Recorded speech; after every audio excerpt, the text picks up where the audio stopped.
Song for a Whale, Chapter 16. The students who would play 55's song took their places in the music room the next day. Many of the students sat off to the side to observe. Even the lowest notes of violins, clarinets, and trumpets were too high for Blue 55. I was surprised a tuba player wasn't participating. That was one of the few instruments I'd listed since it could play notes even lower than 55's. But Mr. Russell said that the note I needed was hard to play, and he didn't have a student who could do it. So it took more skill than I'd thought. If you couldn't just play the note by holding your hands in the right place and blowing into the mouthpiece alone. Before you leave, I'll show you a way you can create a sound on a phone or a tablet, he wrote on a sticky note. Listed on the whiteboard were the instruments participating and the notes they'd play. I waited in a chair at the front of the room while the group did a couple of practice rounds. It looked like the students were checking something on their phones or some other small device after playing a note. Sometimes shaking their heads and playing again. Mr. Russell played the piano and pointed to each student in turn, directing them to play the notes that matched 55 hertz. They played the ones just above or below that, too, since Blue 55 sometimes sang a little higher or lower. A few students watching the performance covered their ears. Hopefully, it would sound better to 55. Behind the rows of blue plastic chairs were the students with larger instruments. A boy with shaggy blonde hair played the bass saxophone. I recognized Angelica Friedman because she lived a few houses down from me.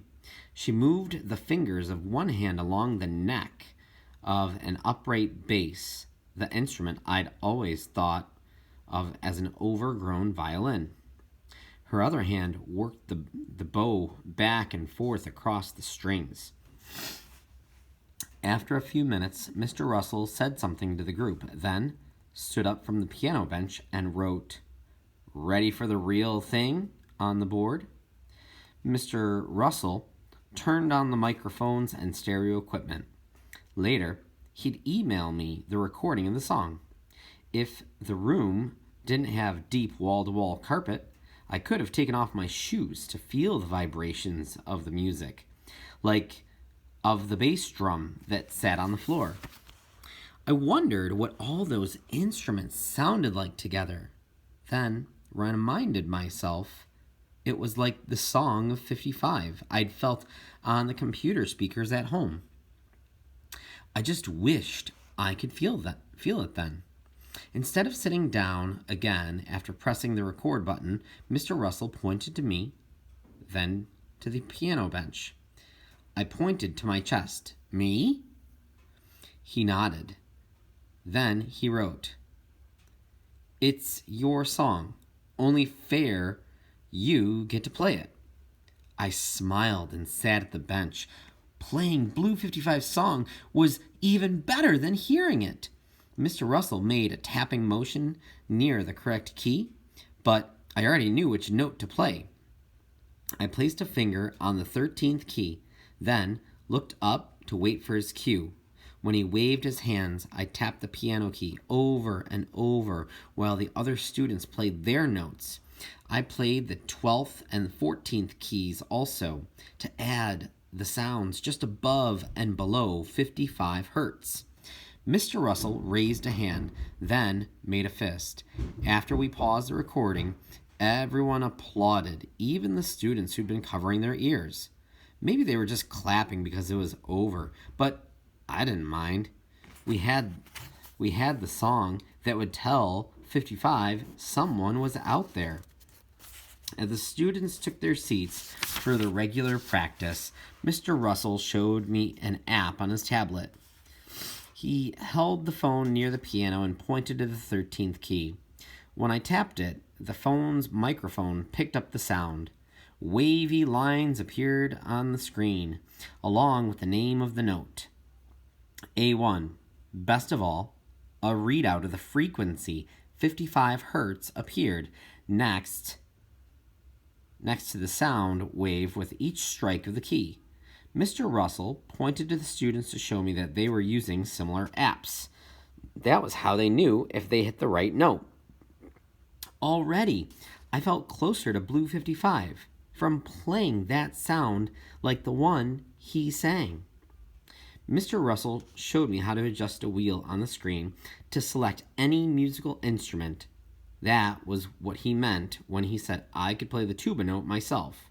He spun the wheel to tuba, then showed me which note to tap. Purple lines of a sound wave and 55 hertz appeared in the middle of the screen. I should have known there'd be an app that would allow me to play the song. Instead of working with the music students, I could have created the song myself. But it wasn't so bad working with them. Now that they knew about Blue 55 too, it was like he had more people listening to him. Before I left, I drew a smiling whale on the whiteboard saying, "Thanks, everyone." Some of the kids smiled and waved to me as I left, and Angelica gave me a thumbs up. Okay, maybe playing music wasn't worthless. While I waited at home for Mr. Russell to finish band practice and email me the file, I tried out the tuner app he showed me. I worked in the study so I could use the computer speakers. Usually Mom worked at home doing graphic design, but that day she was at a meeting with a company she did some work for. Whenever I found a note that was around 55 hertz, I recorded the sound on the computer. I scrolled through the selection of instruments, some of which I'd never heard of, like the euphonium. By playing with the plus and minus buttons marked octave, I got a few more instruments to hit the right sound. I threw in a few notes from 50 and 60 hertz to give Blue 55 a little variety. How long could practice go on? Just when I was thinking of Mr. Russell had forgotten about me, the email came through. I opened the attached file and hit play. The vibrations coming from the speaker reminded me of 55's song. Maybe it would remind 55 of his song too. The other sound files I needed were in a new email from Andy. Dear Iris, great to hear from you again. I made underwater recordings today with the hydrophones, and I've attached the file here. Often it's noisier than what I recorded for you, but we don't have any cruise ships coming in today, so it's mostly natural sounds here, such as humpback and blue whales, orcas, seals, and the wind on the ocean surface. Good luck with your project. I'm interested in hearing more about it. Andy. Yep, you'll be hearing about it, Andy. The recording was only about 5 minutes long. I'd have to do some editing so Blue 55 would have a longer song to listen to. After I dragged the clips from Mr. Russell and Andy into a new file, I copied them over and over so they'd replay for an hour. Hopefully it would be enough. I placed my hand over the speaker and closed my eyes while the song played. I thought before that playing 55's real song wouldn't do any good because he'd recognize it as his own. But I wondered what would happen if it was mixed in with this new music. I added a clip of Blue 55's recording to the middle of the song I just arranged. There. Something familiar yet different. A bit of his own song woven in with the new one.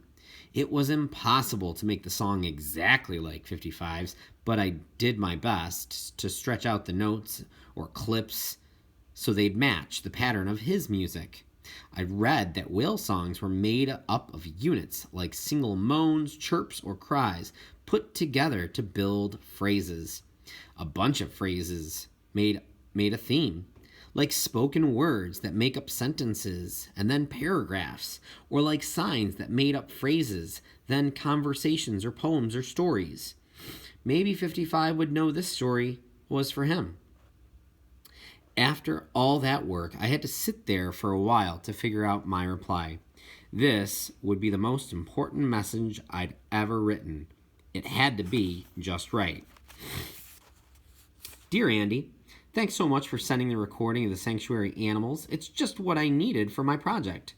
I haven't stopped thinking about Blue 55 since I first learned about him from my science teacher, Sophia Alamila. My hands hovered over the keyboard. I wanted to tell her my plan without making it seem like I thought I was smarter than the sanctuary staff. Since it didn't work out last time you tried to put a tracker on him, I thought you might like this idea I came up with. I told her how I'd worked with musicians at school to record a song at Blue 55's frequency and then mix it with his own song in the sounds of the sanctuary animals. A sound file of the song is attached here. What you could do is play it while you're on the boat and plug a set of waterproof speakers into whatever device you're using. Then you can drop the speakers into the water and 55 will hear the song. You said he swims to other whales, right? And they're not even singing the same songs. I'm sure when he hears something that sounds like him, he'll follow and he'll want to hang around for a while. I thought about how whenever I was with another deaf person, we'd take forever saying our goodbyes. It annoyed everyone else as they stood in the doorway waiting for us to finally say goodbye and mean it.